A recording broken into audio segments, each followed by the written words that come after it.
Afternoon. You've entered the webinar, Still on the Job, the Case for Older Workers, which is a policy webinar from EveryAGE Counts.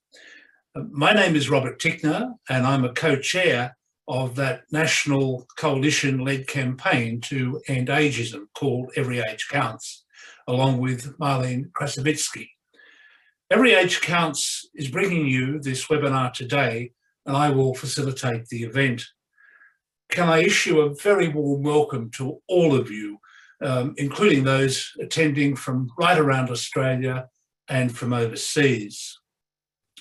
I'd like to also begin by acknowledging the traditional owners of the various lands around Australia where we're meeting today, their elders past and present, and also add my own comment that when we give this acknowledgement, we're also reminded of the fact that all of us have to do a whole lot more to support the first Australians in their campaign for social justice and human rights in this country in future years.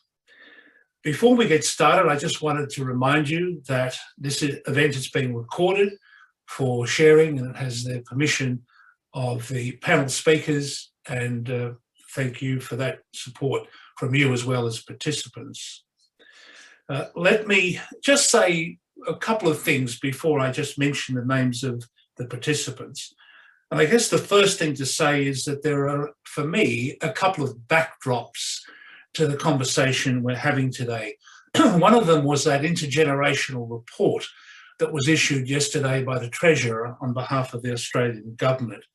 And that raised some huge, big picture issues that touch upon ageism and discrimination against older people in relation to employment. Because if we can address these issues, it's going to make a huge a huge advance in the labour market economics of this country. And I think we need to remember that big picture, because this is an issue which is going to assume even greater prominence in public debate in coming years as we address those issues arising from the report. The second thing I just wanted to say is another personal backdrop for a great many people who are participating today. And that is, in fact, the human element of the issues that we're talking about. Because stereotyping and discrimination isn't an abstract comment, an abstract consequence that is something we read about in the newspapers or in books. This is something that really impacts upon the lives of so many people in this country. And so as we discuss the issues today, let's never forget that human impact, because a lot of people are being hurt by ageism and by age discrimination in employment. Could I mention now the contributors and the speakers? Firstly, Mark Keys from the OECD, who's coming to us live from Paris, France. We have a pre-recorded presentation from Melissa Grover-Morrow of the AARP, which many of you will know used to be simply known as the American Association of Retired Persons, but now it's AARP. Unfortunately, Melissa can't be with us today because of the time zone incompatibility, but we have a pre-recorded presentation to share with you. We have Kay Patterson, my friend and colleague, Australian Age Discrimination Commissioner, live from Melbourne, Australia, which is not Sydney, where Kay doesn't really want to be at the moment in view of the lockdown that we're currently having. And then Rafal Chomik from the Centre of Excellence on Population Ageing Research, who's live from Sydney, Australia, which is my city. EveryAGE Counts is delighted to welcome these speakers and all of you to the webinar to discuss these crucial issues. In terms of housekeeping, just a couple of things, if I could, before we go further. Each presenter will speak between 5 and 10 minutes. Then I'll put a few questions to the presenters before we channel questions from you in a question and answer session, which will go we hope between 20 and 30 minutes. Now, because there's a large group of people participating, we'll automatically keep people on voice mute for the event, but we strongly encourage you to participate in the chat facility, and we really encourage you to put those questions forward. Could I say, obviously, that we won't have time for every question, but we'll try and be as efficient as we can in moving through the presentations to allow as much time as possible for questions. And the very best we do, I guess, is pick out the main issues that have been reflected in the questions and the discussion. Could I now move to introduce Mark Keese to lead off the webinar. Mark is the head of the Skills and Employability Division in the Directorate of Employment, Labour and Social Affairs at the OECD. He's responsible for the OECD's work on employment and skills development policies to promote a more inclusive and resilient labour market. He's in charge of the OECD's Future Work Initiative and also contributes to G20 work on employment issues. Welcome, Mark, and the floor is yours. Well, thank you very much, Robert, for your kind introduction and those very stimulating remarks. It is really a pleasure to be here, to sort of meet everybody and to talk to everybody about this very important issue. What I might do is just actually deliver, first of all, my messages in a nutshell. So in the context of rapid population aging, underutilizing the talents of older people because of ageism and misguided policies based purely on chronological age are bad for economic growth, bad for businesses, and bad for personal well-being. So at the OECD, we are working with 38 countries around the world to monitor the progress that they have made in the past years on implementing our recommendation on aging and employment policies. Now, this is a set of very detailed policy principles to promote active aging, which was adopted by all OECD countries in 2015. Now, of course, we've seen, as Robert has mentioned, the intergenerational report that was released yesterday has highlighted that we are rapidly aging our populations. This is a worldwide phenomenon, something that's even occurring in some of the emerging countries like China, that will be facing rapid population aging. And of course, this is a challenge for our economic systems. It's a challenge for the sustainability of our financial systems. But I think what we have seen increasingly is that a key takeaway from our work is that companies are at the core of any successful response to turn the challenge of population aging into an opportunity for longer and more prosperous lives. But we also see that employers are still very often hesitant to retain or hire older workers because of actual or perceived gaps between the cost and productivity of older workers. Stereotypes also about their lack of adaptability and flexibility also play a role. The persistent myth that an older workforce means a less productive workforce is perhaps the single most important barrier to hiring and retaining older workers. Now, we just released a report last year about promoting an age-inclusive workforce, living, learning, and earning longer. And this was produced in coordination with the AARP and the World Economic Forum. And this report challenges this conventional thinking. In fact, in this report, we brought together high-quality, internationally comparable microdata on firms and workers to actually look at this issue about what is the relationship between age and productivity across countries. And we actually find that firms that employ a larger share of older workers tend to be more productive, again, going against the prevailing view. So concretely, a 10% increase in the share of workers 50 and over in a firm actually gives rise to a productivity level that is 1% higher on average.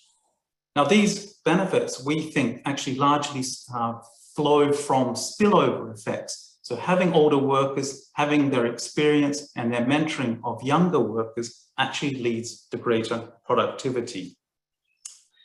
Now, but reaping these benefits actually requires changes in business behavior and business practices. In fact, we think that productivity gains could be even larger if more firms really devote more time and care to really making sure that their workplaces are age inclusive. But unfortunately, age discrimination in recruitment, training, and continued employment remains a persistent problem, even though it is banned in virtually all OECD countries. I think a key issue here is it's not sufficient just to ban discrimination. We need to help employers, give employers advice about what they need to do rather than what they shouldn't be doing. So that's important. So businesses really have a critical role to play in ensuring workplaces are welcoming for workers of all ages. For example, by putting in place strong anti-discrimination frameworks, both for the hiring process and while at work. Simple measures such as using age-neutral imagery and language in job adverts and descriptions, or using software that can sort applications automatically, can minimize the impact of age stereotypes in the hiring process. Of course, we need to have certain safeguards on the use of AI in hiring, but it can be a useful tool to fight against age stereotypes. The other important message is that employers must take a life cycle approach to policy making, given that events over people's life course, such as bad health and low income, can shape the length and quality of working lives. And this, of course, is at all ages. So early sort of poor health because of work-related work conditions, of course, can prevent people from working longer. And I think the COVID-19 crisis underlined the importance of addressing the interlinkages between demographic groups, their exposure to inequalities, and taking that on board in policy design. So this really implies that we need to take stronger action to improve the employability of workers throughout their working lives. For example, promoting better opportunities for lifelong learning is important. What we see, unfortunately, is that only 24% of older adults participate in training, compared to about 47% of young adults in any given year across OECD averages. And that sort of age gap needs to be narrowed in terms of participating in training. Now, all of these strategies and policies, of course, can be reinforced by complementary public policies, effective social dialogue, and collective bargaining. For example, removing incentives for early retirement from both public and occupational pension schemes, and removing mandatory retirement ages at the workplace are important. We've seen in the past, there's been these policy mistakes. Early retirement schemes did not help younger people get into the workforce and proved to be very costly. We also need to ensure that employment policies promote high quality jobs throughout working lives through better regulations of work time and workplace safety, well-designed active labour market policies to help older job seekers in particular, and a strengthened role for labour inspection bodies and occupational health services. And lastly, both employers and public policies must take account of the diversity of individual circumstances within each generation. So essentially, age is only a poor marker of one's capacities, motivations, and interests. The harmful effects of ageism may also be compounded by other forms of discrimination and stereotypes based on gender, ethnic background, or sexual orientation. So I think a key message is this is a broad shared agenda that we all need to take on board so that all individuals can fully develop and utilize their talents, free of discrimination and harmful stereotypes. Thank you, Robert. Thank you, Mark. Thank you very much. Before we roll the tape of Melissa Grober-Morrow, can I just remind you to use the chat function to put in any question you have of the individual speakers. And if you could designate which speaker you'd like to answer the question, it would also be helpful. Obviously, Melissa is not here in person to do that, so you've only got the choice of three. Melissa Grober-Morrow is the Director of Thought Leadership, Financial Resilience at AARP, as I said. It's a United States-based interest group. It's a very established group. We know that because it's got 38 million members. as of 2018. So it's a massive organisation. As Director of Thought for Financial Resilience at AARP, Melissa works to build avenues to support financial resilience across the life course, particularly addressing the interaction of race, gender and age. And she leads the Living, Learning and Earning Longer Collaborative, as they call it, which is an initiative of AARP, the OECD and the World Economic Forum. Because of that time zone problem, Melissa can't be with us, but she has a pre-recorded presentation, and here she is.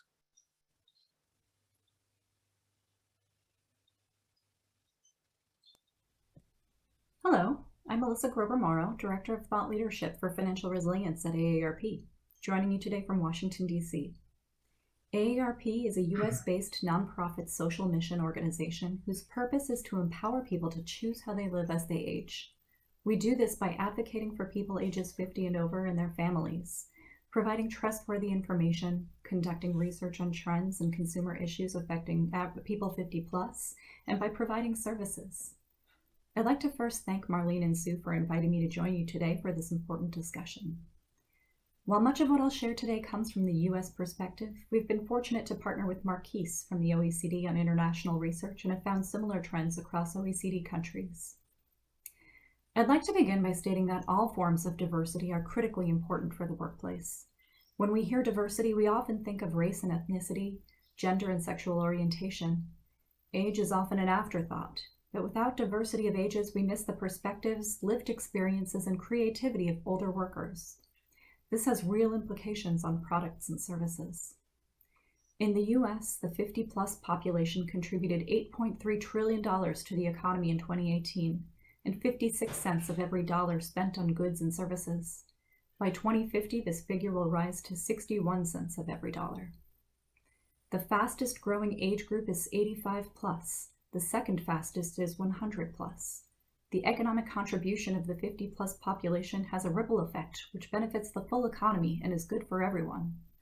These changing demographics present a profound opportunity that calls for innovation, creative market solutions, and market growth. Adjustments to public policy, workplace culture, the design and delivery of products and services, and advertising strategies will be necessary to accommodate the growing markets of today and the future. People age 50 plus will continue to contribute to society and help to drive economic growth, innovation, and new value creation.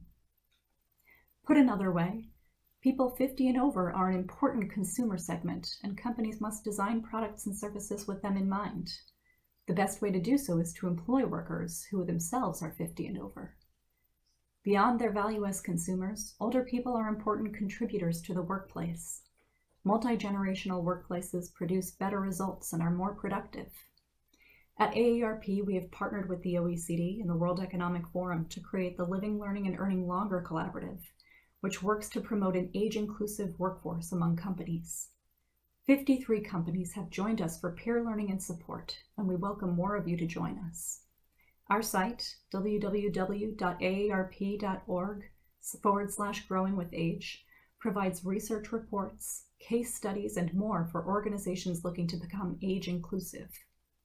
This can include small changes such as checking for and removing age bias from job postings, as well as facilitating knowledge transfer among generations by establishing multi-generational work teams or supporting mentorship and reverse mentorship programs.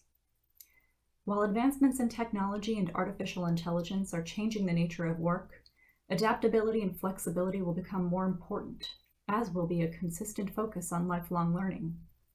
Uniquely human skills such as leadership, self-management, and emotional intelligence often develop over time and through on-the-job experience.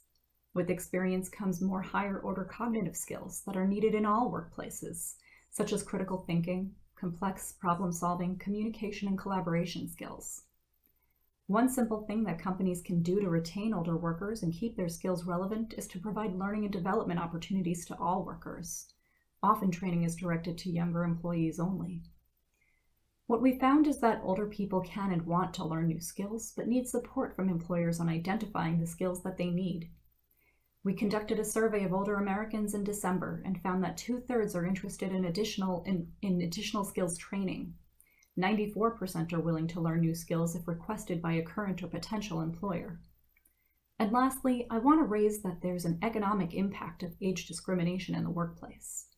We surveyed older workers in December 2020 and found that 78% of older workers reported having seen or experienced age discrimination in the workplace, up markedly from 61% in 2018. Age discrimination against Americans age 50 plus cost the US economy $850 billion in 2018. The potential economic contribution of the 50 plus age cohort could increase by $3.9 trillion in a no age bias economy, which would mean a contribution of $30.7 trillion to GDP by 2050. All of these data points I share today are available on our website, and I welcome your questions and comments. Thank you again for inviting me to join you, and I welcome a continued discussion on this topic. Well, colleagues, the contribution we've heard from Melissa and the earlier contribution from Mark, of course, reminds us that ageism is a global issue. And in the same way that other social movements have often involved us here in Australia learning from others around the world, so too will the campaign to shift the public debate around ageism. And that contribution from Melissa was helpful.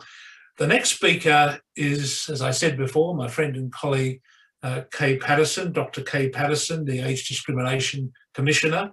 And indeed, I'm sure that when the job description was issued for the appointment of Age Discrimination Commissioner, Kay must have ticked every single box there was possible to tick, because with a background in the academic world and in gerontology that she had long before entering Parliament, and then becoming the federal minister responsible for health and ageing, she was eminently qualified, perhaps more than anyone else in the country, to assume that Age Discrimination Commissioner role.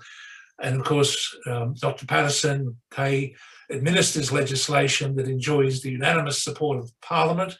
It's reflected in state legislation right around Australia that makes discrimination contrary to the law of the land. And Kay is, I guess, the champion in leading the administration of that legislation. Kay, the floor is yours.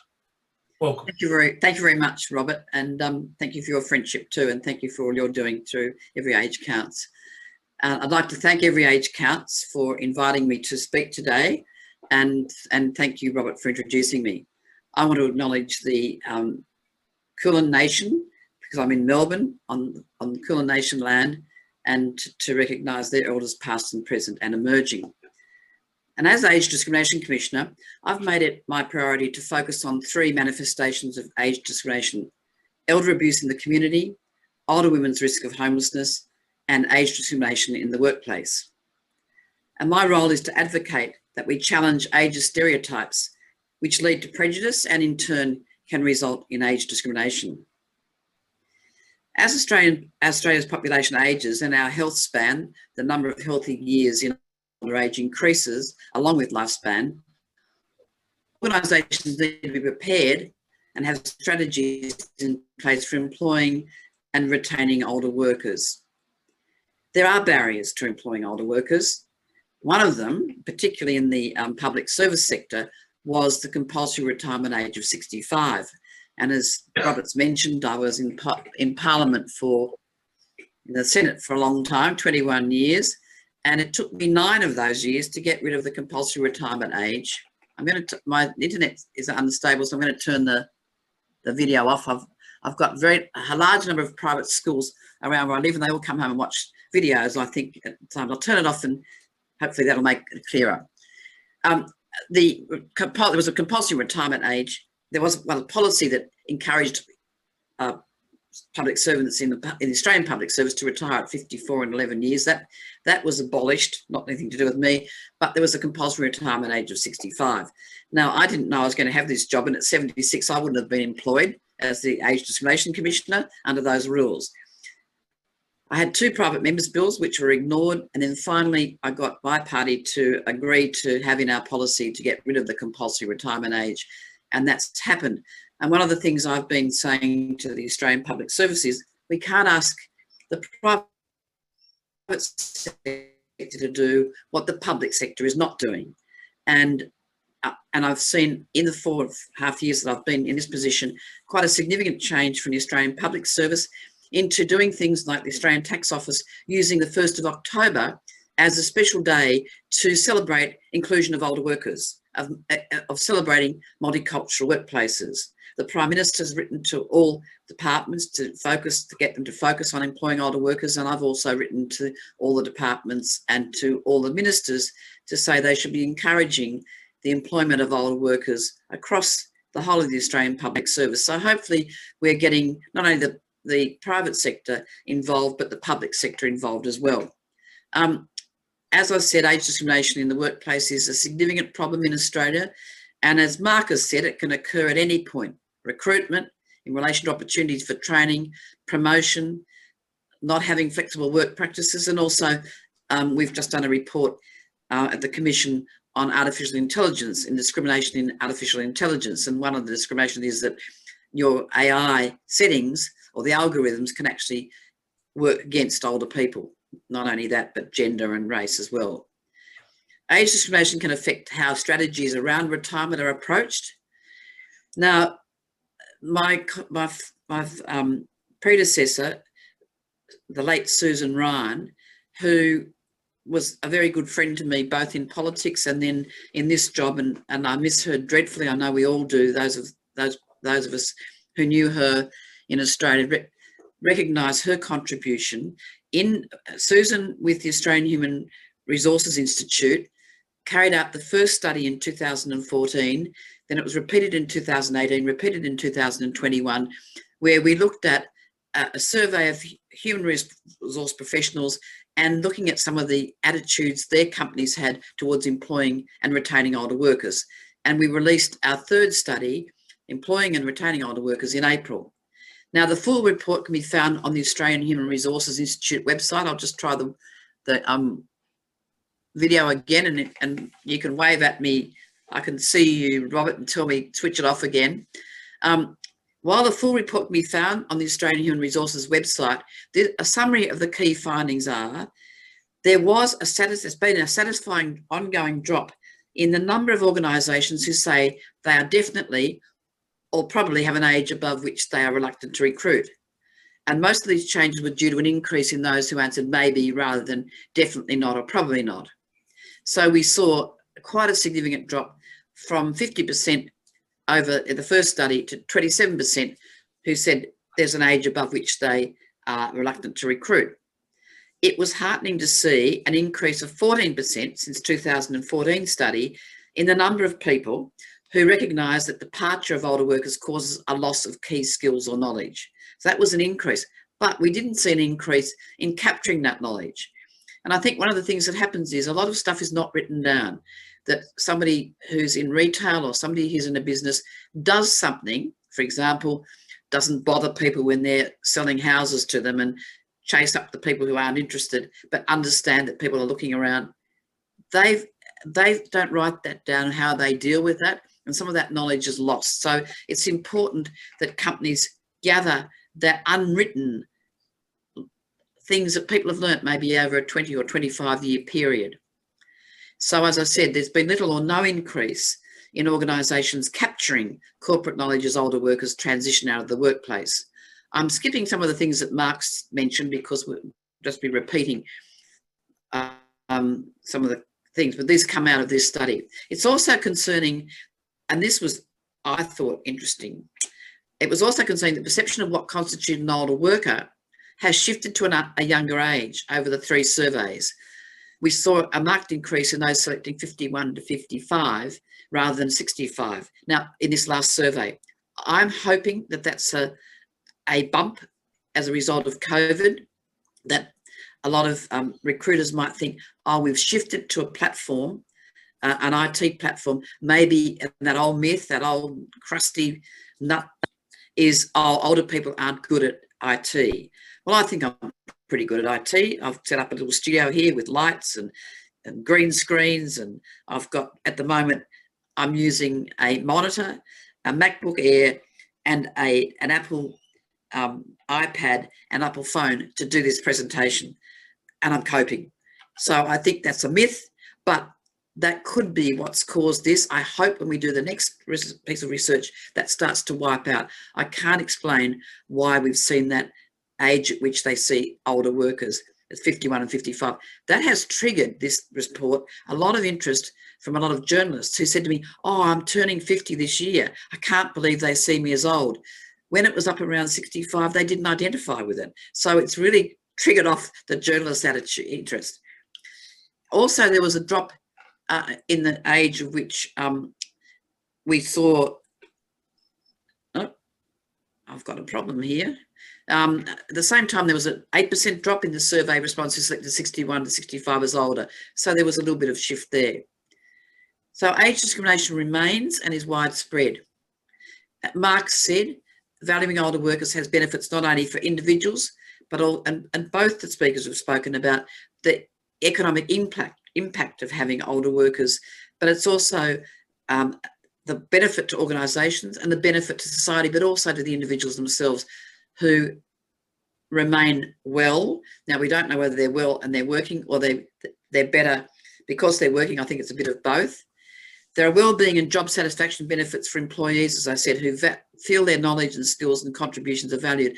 And I often say, what about the younger workers who see companies valuing their older workers, working towards maybe retraining to a job that doesn't require such physical activity? I think as a young worker, I'd be more likely to be loyal to that company if I could see that they valued their older workers, and I might be valued like that in the future. For organisations, the flow-on effect currently, for the first time in history, is we need to develop and implement strategies to harness the power of older workers. And that's the theme that Susan had about harnessing the power of older workers. And I think we need to be those of us who are older workers, I talk about being bold about being old and the contribution we can make. There's some solid gains that have been had here in Australia in terms of employment of older people, but there's still a lot more to be done. And I value the fact that so many people have joined today, interested in this area. It's absolutely vital. And the report that came out yesterday indicates the importance to companies that as we've had a drop in migration and there are a skill shortage, that we need to value and use the skills of older workers, not only now because of this bump we've got, this hollowing out we've got of migration, but also because of the need for older workers to live longer and plan for that 100-year life that Grattan and Stott talk about in that wonderful book, The 100-Year Life. There's still a lot to be done, and I just want to thank the Benevolent Society for all they're doing to stamp out ageism, which is really the major factor in this bias against older workers. Thank you very much. Thank you very much, Kay, and thank you also for acknowledging the late Susan Ryan for her wonderful work that did so much to set the ground for work that we're all doing now. Can I also just mention, as Kay mentioned, the important role of the Benevolent Society in kick-starting the EveryAGE Counts campaign. But it is a campaign, of course, now that is way beyond simply the Benevolent Society. It involves a whole range of stakeholders, some 50 or 60 organisations now behind the campaign. And I would urge you all, if you haven't been there, to go to the EveryAGE Counts website, sign the pledge, look at the great resource materials. I can tell you, having been recently at the Australian Local Government Conference, there is a real groundswell of growing interest from the local government arena as well about taking up the EveryAGE Counts campaign. I'm going to now introduce Rafael Chomik, but before I do, to remind you, use the chat function to get those questions in, and please try and specify the speaker that you'd like to answer the questions. Rafael Chomik is a Senior Research Fellow at Australia's Centre of Excellence in Population Ageing Research, CEPA, and is located at the University of New South Wales Business School. He has experience in economic and business consulting in the private sector, as an economic advisor in the British government, and as a pensions economist, as he described it, at the OECD in Paris. At CEPA, he leads the Centre's research translation effort, which has recently published an overview of Australia's ageing workforce. Welcome, Raf, and the floor is yours. Thank you very much. I've got a presentation slide, so I'm just going to share them now.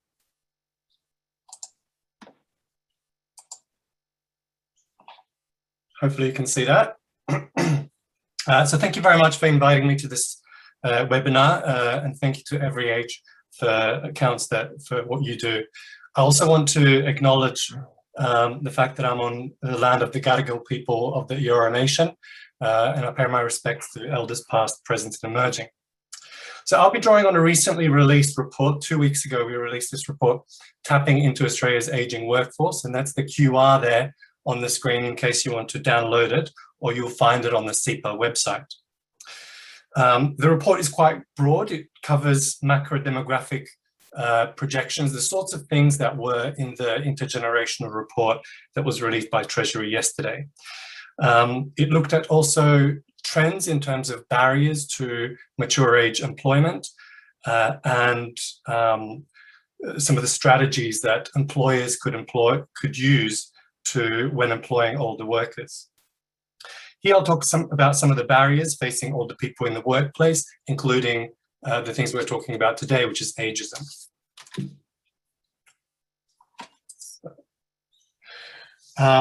So we've heard already about some of the demography. I want to just add about some of the uncertainty of the estimates. Anyone paying attention to these knows that they shift around.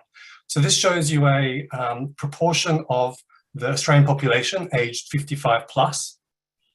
For example, if once fertility declines are taken into account, that projection sees a greater proportion of older people within the population. And because we've had a pandemic and migration declines, we expect even greater proportions of people aged 55 plus within the adult population. In fact, without migration, this is just a sort of aside, we would see a rate that you can see here at 47% by 2050, which is sort of equivalent to Germany for those viewers overseas. But whichever scenario, we expect more older workers. And so the narrative that I want to suggest here is, like some of the other speakers have said, is that this is an opportunity. And it's about how to harness this opportunity of more potentially older workers. And that's because aging is clearly a good news story. So we need to keep reminding ourselves of this. Health has improved tremendously to the point that we could think of 55 to 64-year-olds age group as prime age workers. And I know that prime age workers itself is a problematic term that may be loaded. So that's shown in this chart here, which is the proportion of people within each age group in excellent or good health. So for example, those in their 60s now, in 2018, about 80% say that they're in good health or excellent health. And that's equivalent to people in their 40s 30 years ago. So it's that old chestnut of 60 is the new 40, or should I say the middle-aged chestnut? That's a little joke there for you. Disability rates have also declined. So for example, 55 to 64-year-olds, they're 10% lower. But of course, those with chronic illness and disability still see health as a barrier within employment. So we know that Australia's labour market is less forgiving for people with disabilities than in other OECD countries. Sometimes it's not own health that is the challenge, but the health of others around you. So caring becomes an issue. After children leave home, care responsibilities decline, but not uniformly. Older people care much more for older people, and you can see that for adults. And you can see that in these charts here, females on the left and males on the right. And the fact that caring responsibility is higher in Australia for adults among people who are 55 to 64. And the trends suggest that overall the incidence of caring is declining. So fewer people are saying that they are non-primary carers, and more people are saying that they're primary carers. So what you're actually seeing is a kind of specialization within care, more people caring more for people more intensely. So that might mean that you could get a polarization within the labour market if caring responsibility is not accounted for with flexible policies. And we examine that in this chart here. So what you see is some positive trends. So for example, increases for carers have paralleled those for non-carers, but the gap remains. Not only are older people healthier, but each new cohort of older people is also much more educated. For example, 20 years ago, if you look at 55 to 64-year-olds, 13% of men aged 55 to 64 were educated to bachelor level or above. That increased to a fifth 10 years ago, and now a quarter have that level of qualification. And that just keeps increasing for each new cohort. And once you add women, it increases quite a lot because women's participation in education has been much higher. Yet older Australians, as we've heard from some of the other speakers, miss out on work-related training.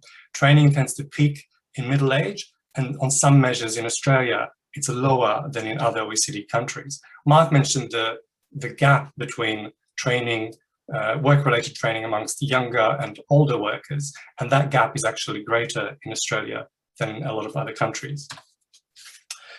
And of course, social attitudes have been slow to shift, and this is the ageism that we're talking about today. So what we tried to do in the report is look at not just point estimates, but to see whether there's been some sort of trends.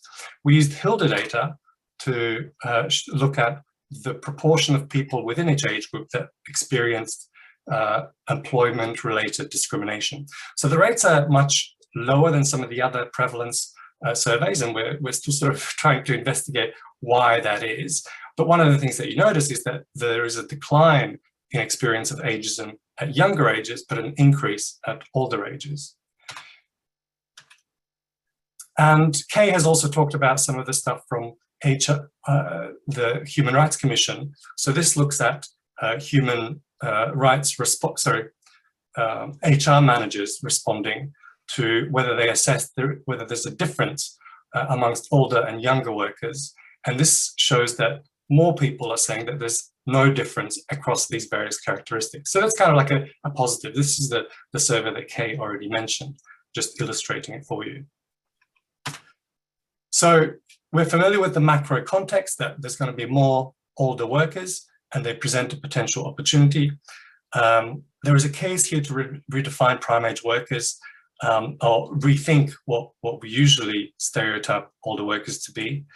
And that is reason for optimism, but many still face barriers with ageism at their core. So really what we need is employers to come to the party, and we've talked about some of the policies that the OECD has looked at. Within our work, there's work that's by Sharon Parker at Curtin University that's come up with a strategy that involves the 3 I's. Include, individualize, and integrate. So whereby employers can include older workers and create an age-friendly environment that relies on vision from the top, but also non-discriminatory processes, the sorts of things that we talked about when it comes to CVs and recruitment. Individualize, so this is where work is adapted to specific challenges that people face, including caring responsibilities and physical strength, for example. So some of this could be just in terms of job redesign. And then integrate is about workers of different ages being able to share knowledge. So for example, reverse mentoring, which if works well, is a win-win for both the individuals and employers, and also at the macro level for the economy, as we've talked about. So that's me. Sure. Well, thank you very much, Raf. I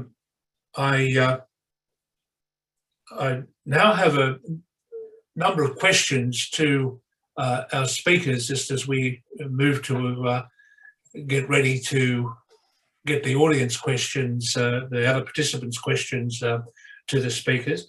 I wonder if I could start with you, Mark, and maybe perhaps just before I do, to mention that in this morning's Sydney Morning Herald and Age newspapers, there was a fabulous op-ed by Marlene Krasavitsky, the campaign director for EveryAGE Counts. And if you haven't seen it, please try and get a look at it. It's really an op-ed that focuses on practical, common sense issues and really brings home to people in a very readable way the real impact of ageism, including on employment. But Mark, if I could go to you, to a specific question to you first. From all the research that the OECD has done and brought together on mature age workers and multi-generational workplaces, and of course from your own long involvement with the issue, would you say there is one particular set of misconceptions about older workers that has more impact than any others in underpinning and reinforcing the poor outcomes for older workers? And do you see any new, more age-inclusive narratives that are emerging and might capture the public imagination? Over to you. Thanks a lot, Robert, and thanks to the other speakers for their excellent interventions. And I think a key point is really that we have to move away from using age as a marker for people's abilities or motivation. I think that's a key thing that's really holding back and preventing us from fully utilizing the talents of older people. And I think that where we have to change the narrative is to say we have to look at people's individual circumstances, take account of individual differences, and really move away from using age as any form of marker. And that's whether it's in private or public policies. And that we have to work looking at particularly sort of not thinking every person has to have this type of skill, has to have excellent digital skills, has to have excellent creativity. We can't get all of those things in one person. So what we need to seek is to have a team of people, particularly when we're thinking for employers, they need to rely on teams of people. And through those teams of people, they get all of those skills, irrespective of those age. So some people will have creative skills, whether they're younger or older. Some people will have great management skills, often because they have been employed for a long time. And so employers need to mobilize those skills and move away from just simply markers based on age. The other thing is to say that somehow there are these intergenerational differences in motivation, what people are looking for in terms of managing their professional lives with their personal lives.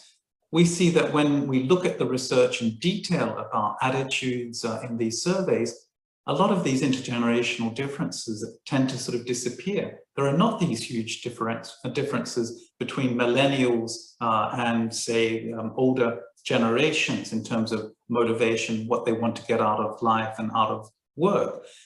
What we see much more is, of course, there's a lot of variation at the individual level, which is much bigger within generations than across generations. And I think we have to take that into account. So we've got to change that narrative. And it's saying that, again, as I said, individual circumstances matter. So, for example, we take caring responsibilities. We say, oh, well, of course, we have the parents with their children. We have to have sort of flexibility at work to allow them to manage, sort of looking after young children. But we know that caring responsibilities, as Rafael has said, occur at all ages. And so at older ages, you've got your elderly parents who are living longer, fortunately, and people have caring responsibilities for that. So I think the other message is we can actually have policies and changes in thinking that will actually benefit people of all ages. So we don't just have to think about how do we help older people stay in the workforce longer, how do we mobilize their talents. We should be thinking about how can we have policies that work for people at all ages. For example, more flexible working arrangements on a voluntary basis that can allow people throughout their lives to manage different responsibilities. We know, for example, it's not just about physical health. We know that there are sort of mental health issues, for example, and mental health issues, unfortunately, occur at a very young age. So it's not just older people are more likely to have chronic physical problems in an older age. That is undoubtedly true. But we know that we need to manage mental health, which can occur very early. And so again, we need that flexibility in systems where people can get the care that they need at the whatever age they have, and that will actually help them. If their care happens at an early stage, they can then stay on longer. So again, some of these arrangements will benefit everybody. More healthier workplaces, for example, again, benefits young people, prevents the onset of physical problems. And again, we have to think about that. So if we want to mobilize, utilize the talents of older people, we need to start earlier. Similarly with training, everybody should be getting access to training. It's not just a matter of giving older people training at an older age. It's ensuring that mid-career they get the training they need. They have the training reviews. Companies like IBM, for example, they look at all of their skill needs more generally across the workforce, irrespective of age, and decide what sort of training their workers need. So that's important. Reciprocal mentoring is important. I liked that idea. I saw in the chat that perhaps get away from this idea of reverse mentoring. It's really reciprocal mentoring. Older people can learn from younger people from older people. And we have to recognize a lot of that happens anyway, informally, but it's important to make employers realize that that's happening. So again, when you have these mixed teams, you get on an informal basis, you get this exchange of knowledge. But again, it works within generations as well, that even within generations, different groups of people will learn from other people because they have different skills and different experience irrespective of their age. But moving away from these age-based preconceptions about what people can do and what they can't do, there are a lot more similarities across generations than within generations. Thank you, Mark. I want to ask a question to Kay Patterson if I could, but I was just struck by something I read on the screen in the chat box, and I just want to quickly share it because I think all of us realise, but maybe this little story brings it home to us, that there's often a very substantive intersection between the position of women and discrimination against women in this country and ageism.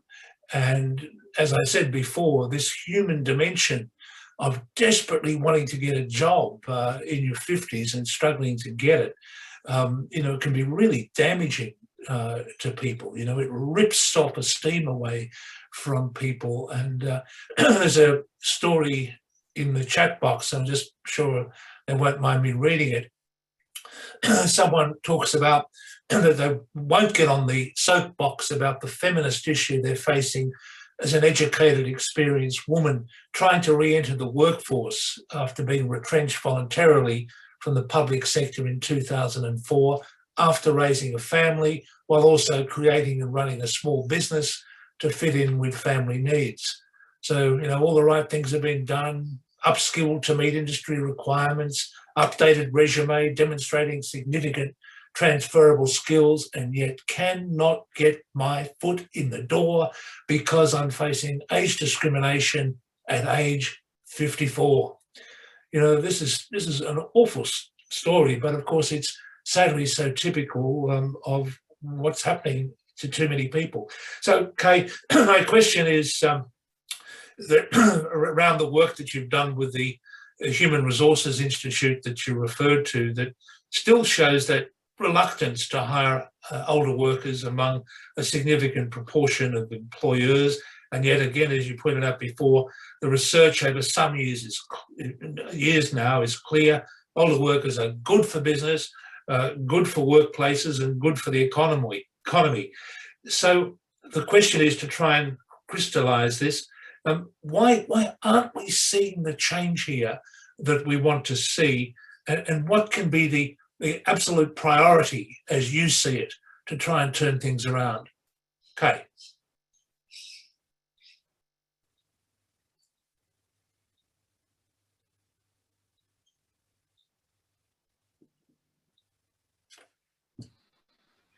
think there are a number of things, Robert. I come out of an education background. I taught allied health students for 11 years, and I was very aware there that they were going to go out and work with older people. Young people have had less experience with dealing with older people, and especially if they've got, oh, my internet's unstable again. Can you wave to me if you're having a problem hearing me? Is it okay, Robert? It's keep going. I'll take the video off. Okay. I did have a problem just after I finished speaking. I had a power outage, so I had to get back on again. Oh, sorry. That's okay. Let me just say that I think that the number of things, and I was very aware that some of the younger people I was working, students, were going to be working with older people. Now, when I was 25, I gave a dinner party for a friend of mine from England who was studying with, she was a fellow PhD student, and she was having a 32nd birthday, and I thought it was terrible. She was here on her own and not having, and being so old and not having someone with whom to have a birthday party. I thought 32 was old. I mean, and it's not being ageist or discriminatory that young recruiters do see somebody who's 10 years older than them as older. When you're 45, a 10-year difference isn't as much. So I think one of the things we need to do is work with, and that's why Susan Ryan started working with the Australian Human Resources Institute, and I've been working with them because it's a way of exposing young people who are human resource people about how, in fact, ageism can creep in even, you know, when they're making those decisions. It can creep in, as Mark said, through AI, and they need to be wary of looking at what are the settings if they're in a big company. I think we need to be asking, and it's different horses for different courses. A small business is very different from a large business. Now, if we're looking at large ASX companies or major companies, the directors ought to be asking the question, what are we doing about having a multi-generational workforce? The work that Mark was talking about shows the benefits of a multi-generational workforce. We wrote an article, my staff and I, for the Australian Institute of Company Directors. I think we need to be, again, saying to them, what are you doing about making sure you're making use of the whole range of skills of all the ages? And Mark, again, just talked about not taking chronological age. And I say we have to keep emphasising capacity and contribution, not chronological age. That it's not about a person's age, it's about, and there is just as much ageism towards young people as there is to older people. Young people are thought to be this, and this, and there are myths about them. And there's ageism about older people. We do have an Age Discrimination Act. It is very hard to implement. People come to us with complaints. We get about 8% of the complaints that come to the Commission, handled by a separate arm's length from the commissioners. About 8% of those are about age discrimination. Sorry, about older age discrimination. Most of those are about work. But it's she said, he said. I walked in and I knew as soon as I saw their faces that they were shocked that I was 50 or shocked that I was 65. Now, sometimes they can't be resolved, but sometimes if it's fairly evident there's been age discrimination, even calling the company in and getting them to have a mediation makes them think twice about what they've done. So it does have a function. Even though you can't prove there's been age discrimination, it does actually shine a light for that company on their practices. Small businesses, I think what we need to be doing is highlighting and showcasing best practice. Now, if I had more resources, I'd love to be doing that. But I think Susan Ryan had a small booklet that was attached to Willing to Work report that actually looked at best practice. And I've been talking about having the Department of Employment, having a hub that actually highlights best practice. I visited a small company in Western Australia where they'd employed a retired plumber in this company making plastic piping. And the fellow who employed him said, this has changed completely. He knows about the qualities of this plastic and would said, if we do this and we do such and such, I think we'll reduce the number of amount of wastage we get. He brought his knowledge from years of experience to bear on the production of these. But he said not only that, in the staff room, he chats to them about, look, I know you might think your marriage is a bit boring, but let me tell you from experience, the second time round's not all much better, so try and make it work. So he said that there's interpersonal and multi-generational stuff that's happening, and he was singing the praises of this older plumber. Now, they're the sorts of stories that small business need to hear about the way they can use the skills of an older worker. So it varies from small business right through, and also making sure that you don't start talking about retirement at 60 when people think they're in the departure lounge. We need to start talking to people about 45. How much longer do you think you need to work to pay off your mortgage? How much, what do you need? What do you think you need in terms of being able to continue working, given that your job is physically demanding? So it's a whole host of measures that need to be undertaken to actually ensure that we make the best use of all the skills across all ages. Thank you very much, Kay. I think that was a terrific answer, and you're quite right to point to the important role of boards. Boards began to take an active interest in climate change issues some time ago, and it made, I think, a huge transformational difference in this country. But certainly to flaunt the law of the Commonwealth in the form of the Age Discrimination Act is a real corporate risk as well, apart from being a lot of lost opportunities. Raf, a quick question to you. In your report, you look at labour market outcomes for older people. What do they say about the age inclusiveness of the Australian labour market? And how does this compare to similar economies that you've looked at? And based on your research, what would you say would make the biggest difference at the government policy level to making labour markets more age inclusive? Raf? Thanks, Robert, for that question. So we looked at, there is no, across the OECD, there isn't necessarily a systematic comparison of ageism with it across labour markets and in different countries.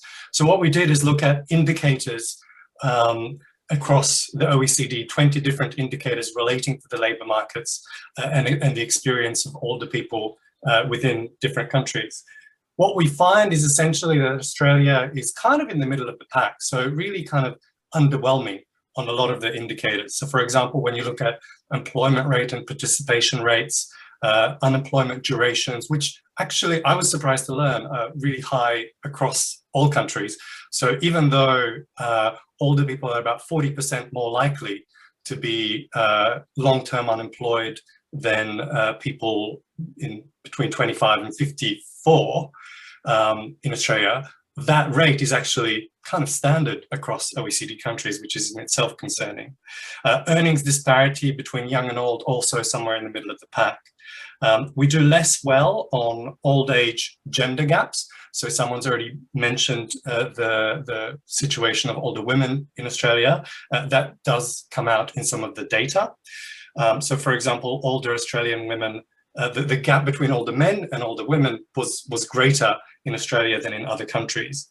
We also do less well on training, and that's come up already.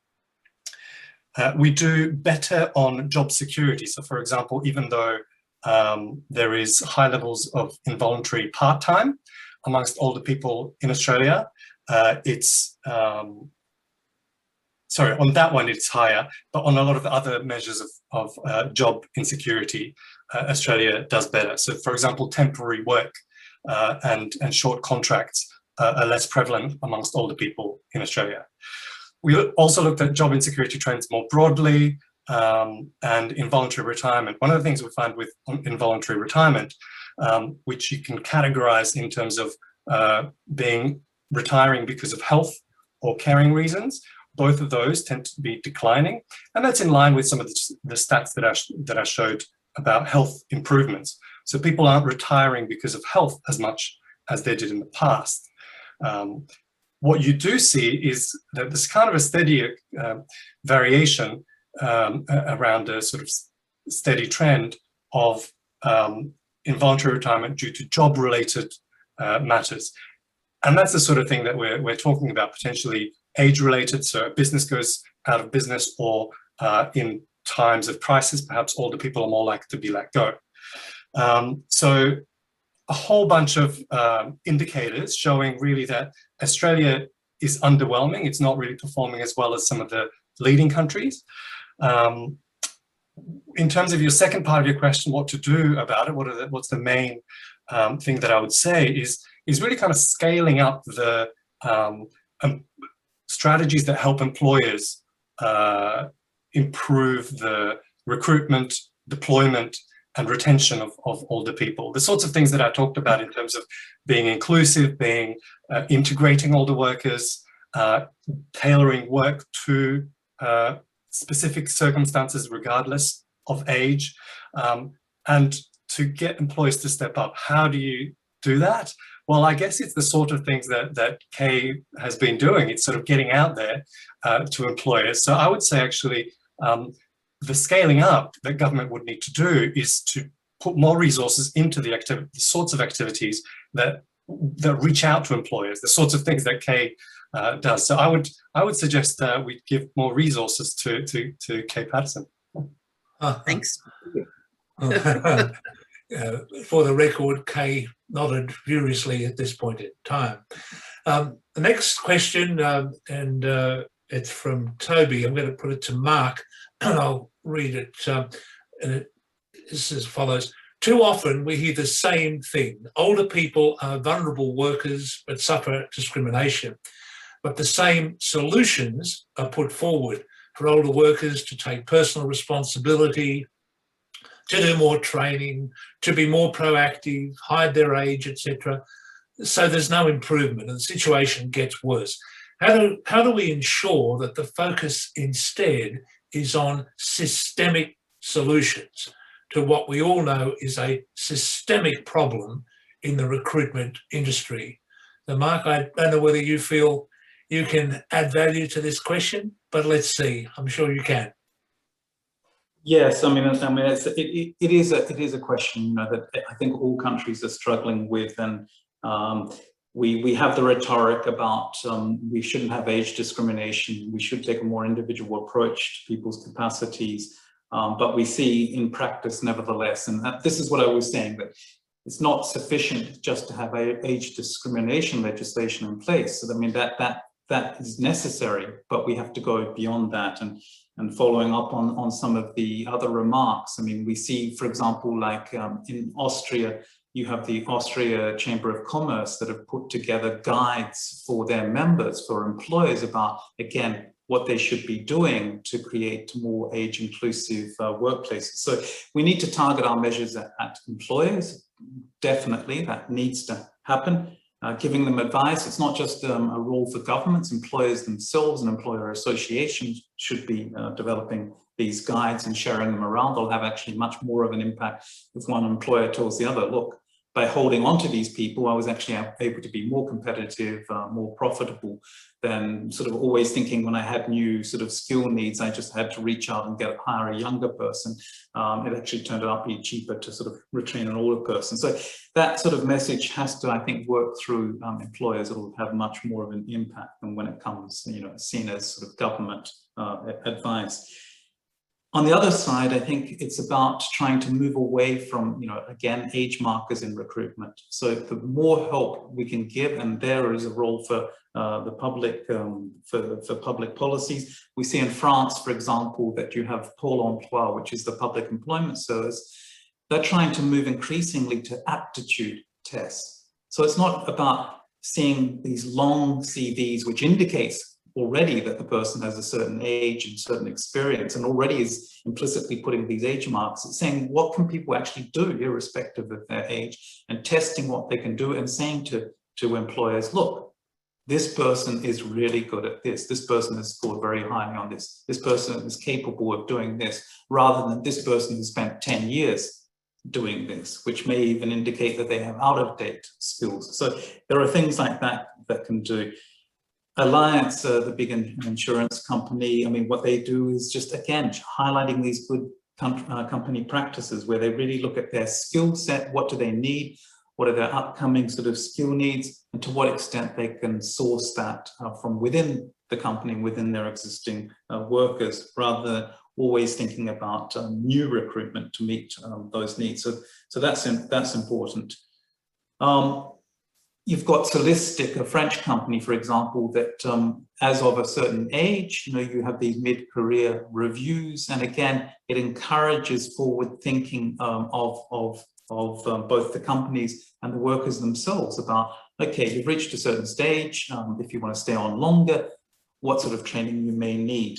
I think too, it's not just about formal training. You have companies also that have sort of job rotation systems in place. And I think that's important.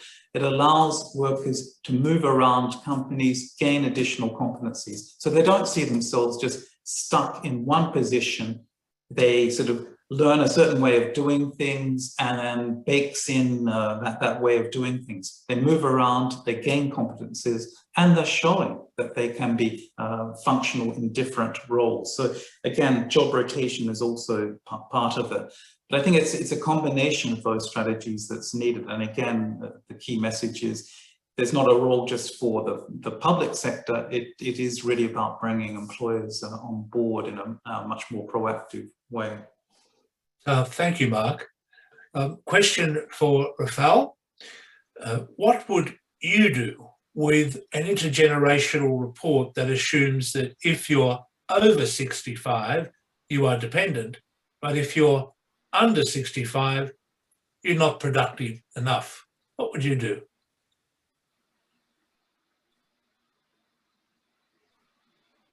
Okay, I mean, what would I do with the report itself? I think the report needs to be read with nuance as well, and perhaps sometimes these reports seem and use language which is unhelpful. So I think dependency is probably a poor choice of words for what's happening with demography. I guess what they're attempting to do is calculating numerically, what is the economic GDP contribution of different people across age groups, because that's the thing that's changing demographically over time. I think they're probably the reports tend to also ignore contribution which is not economically numerated. So, informal care, looking after grandchildren. There's a whole range of activities that are not ostensibly in the economy, but help with standards of living. So, I mean, I would try to affect change within the reports themselves rather than necessarily just ignore them completely, because I think that they do provide a really helpful guide to think about just in terms of the GDP numbers, what would we expect if a certain number of people worked at a certain rate? And we know that actually people over 65 do work. And we know that in Australia, especially recently, because the pension age has moved up to 66 and a half, I think right now. It's 67 next year or the year after. So already there's 2 years where people are considered working age as far as the age pension is concerned. So I think it's the 65 cutoff is going to be probably changing over time, and we're already seeing it in the numbers. Thank you. A question for Kay, and the question reads, I've heard that employers are reluctant to engage older workers because it increases their workers' compensation insurance premiums. What can we do about this, says the questioner. Am I on mute? No. There may be some a factor. There are a number of factors that are there. For example,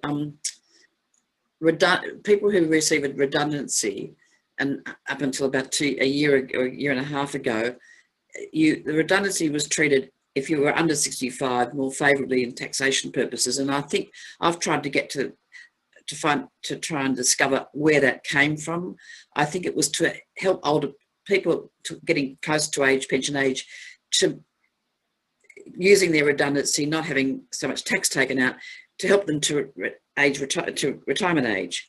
When the pension went up, I was concerned that that hadn't gone up with the increase in the age pension. So I went to the treasurer, who happened to be my local member. That's quite handy, really. And I had one thing changed about granny flats, which comes into effect this week.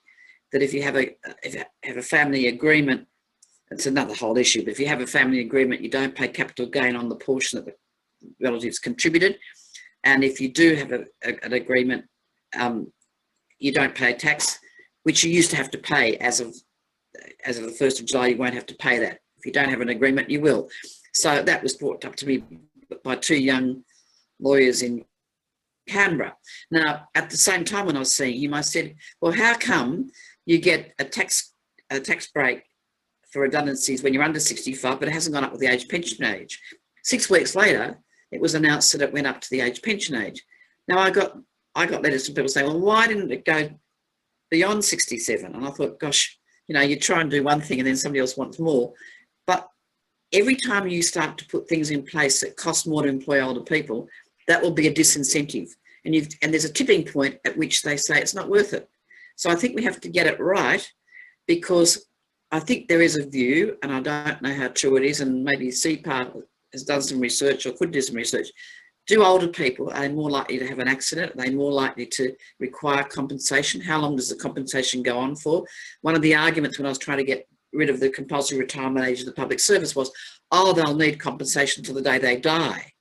Now, that was an argument not to have get rid of the compulsory retirement age. So there's that real tipping point, that balance, that if you put so many things in place that there's a disincentive for employers to employ you, you actually can have a counterproductive thing. I don't know the answer to it, but all I'm saying is that from my experience, you can actually end up cutting your nose to spite your face.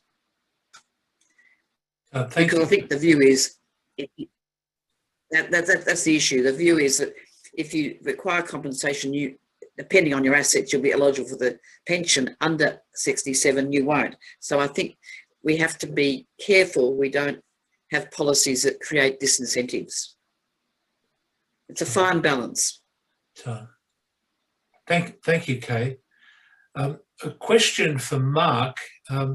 Why is the proportion of older workers lower in Australia than in other similar countries? And what needs to be done to bring the Australian outcomes closer to that in other countries? In that regard, I guess one of the great privileges of working for an international organisation is that you have a bit of a window on the world, and you can see the very best in innovation and policy development right around the world. Maybe you can draw on one or two examples of things that you think are really landmark shifts that we might learn from. Thank you. Well, I think Rafal gave a good sort of overview that Australia, in many respects, is sort of in the middle of the pack. And I always say this to countries when I go there. I'm saying, you must do better than being in the middle of the pack. Why not aim to be at the top of the pack? And so I think Australia is not doing too badly, and we're seeing a rapid increase actually in employment rates. I mean, there is a good news story here, which is employment rates at an older age have increased a lot. And I think what was also good in Australia was that Australia didn't quite engage as much in putting in place these publicly funded early retirement schemes as happened in some European countries. So I think this is a story about what you certainly should not do. So when we see with perhaps the fallout from the COVID-19 crisis, where there may be some reluctance for employers to sort of hold on to their older workers, worried about them catching COVID or something like that. What we must avoid, and we've seen the impact that the crisis had on employment of younger people, is not put in place early retirement schemes. And I think some countries like France, Belgium, for example, have really suffered from that. They destroyed their labour market for older people. Now there's been a bounce back, and so employment rates have been perhaps increasing faster in these countries. So that's an issue. The other issue, again, is the pipeline. So we have to work harder on, again, the intersection between, for example, gender and age. We have to do more about improving employment prospects for women. How can they still bear a lot of the responsibility for care of young children? How can we share that more evenly amongst both men and women, and have a shared responsibility for that?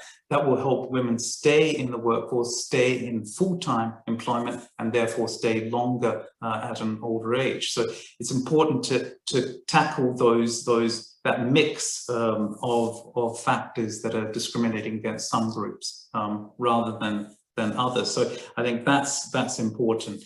There's a whole issue, particularly for the Indigenous community. How can we do a lot more for them to improve the health situation? For many people in the Indigenous community, it's very hard to stay on working longer simply because they're in poor health. So, but that is tackling sort of decades and almost centuries of discrimination against that group, and that certainly needs to be done.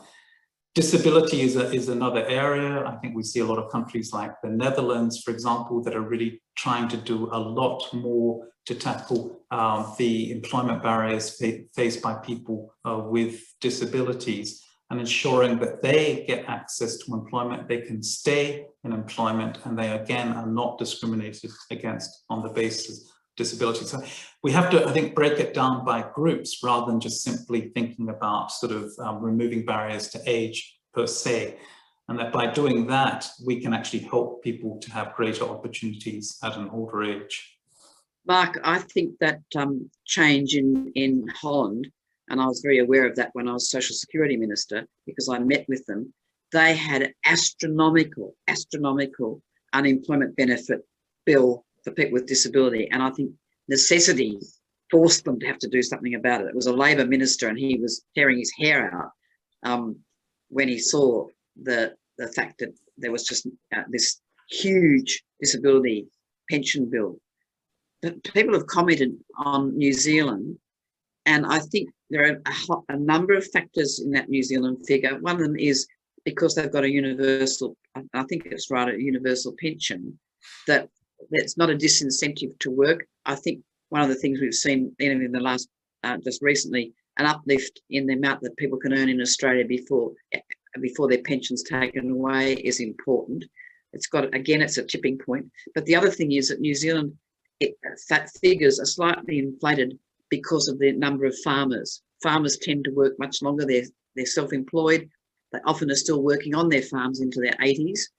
And so I think that does inflate that figure a little bit too. So there are at least two factors I know about. Most probably, Mark, you might know some more about why New Zealand's got such a high percentage of older workers. I mean, first, I think in terms of disability, I think what I wanted to add to that was, and when we talk about disability, we need to again bring back sort of health, mental health issues, because what we're seeing, unfortunately, is a pickup in mental health issues amongst younger people. And unfortunately, the COVID crisis, I think, will just reinforce that. And again, unless we get our policies right for dealing with mental health issues, we are storing up a problem of people that may end up leaving the workforce at an early age because they haven't got the care that they've needed, including from employers to ensure that they can continue working, because many mental health issues just are not, they don't prevent people from working, but there are policies that need to sort of be put in place to adapt the workplace to take care of those sorts of problems.